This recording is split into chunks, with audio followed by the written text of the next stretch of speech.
Hi,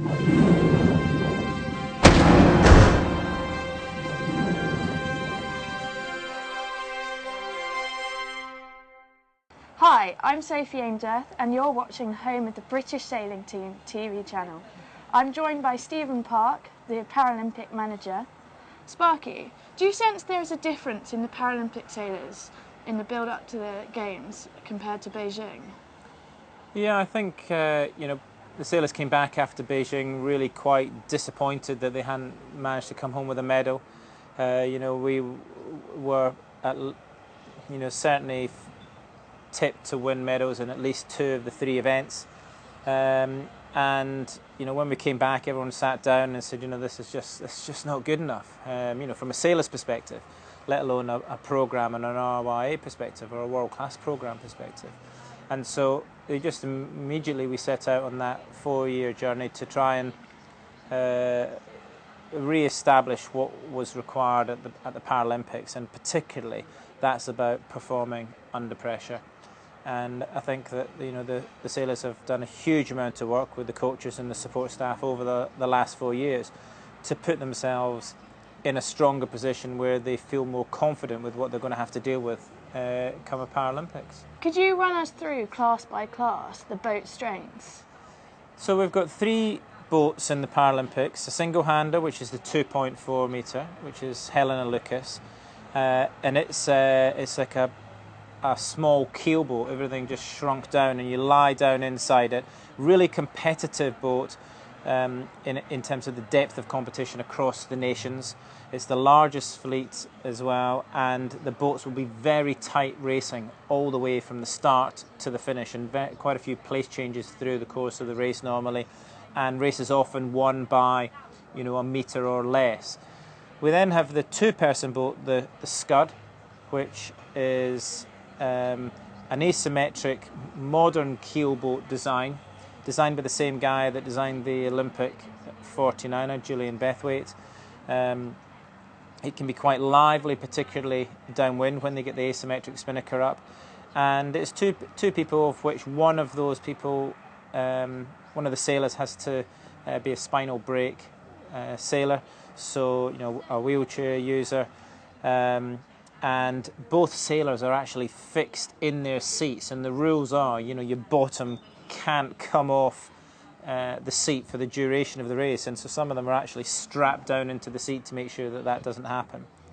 And there are a few competitive countries in that smaller fleet, but the Australians, the USA, Canada, particularly competitive. But of course, Nikki Birrell, crewing for Alex Rickham, are 4 times world champions now in the scudded team, so they're going out to win a gold medal. And then we've got the 3-person boat, which is the Sonar, which is the biggest of the keel boats. It's sailed in the UK as a class in its own right, often with a spinnaker, but here it's sailed as a 2-sail boat, just a mainsail and a jib. And again, tight racing in that class, smaller fleet than the 2.4, but really competitive, particularly with the Israelis, with the Dutch, and of course with the current world champions, the Norwegians. So there'll be great racing in that class as well, but both the Sonar and the Scud tend to be a little bit more spread out than the 2.4 as you sail around the course. Fantastic. And why is it so important to the RYA that the Paralympic sailors are put under the same umbrella as the whole British sailing team?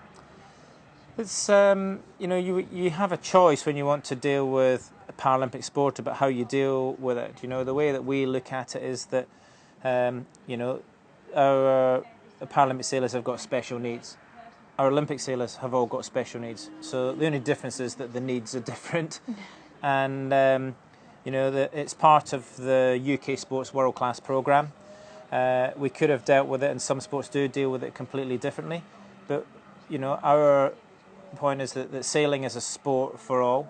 It's a sport for life, and the fact that some people have got some disabilities, frankly, is a side aspect to the performance itself, and so therefore we really just regard them all as elite athletes. That's what they are. and we therefore treat them the same. We provide them with the same level of service, and we expect the same level of sacrifice, commitment and dedication from our Paralympic sailors as we do the Olympic sailors. And how has the Olympics, have you learned anything from that experience that's going to help the Paralympic sailors at this event? Well, certainly from a sort of technical perspective in terms of understanding the venue and the weather and the wind, you're continually gathering that sort of information and lessons learned, and so of course that was happening through the course of the games, and Libby Greenhalgh, our meteorologist, will be utilising that input and putting it into the games.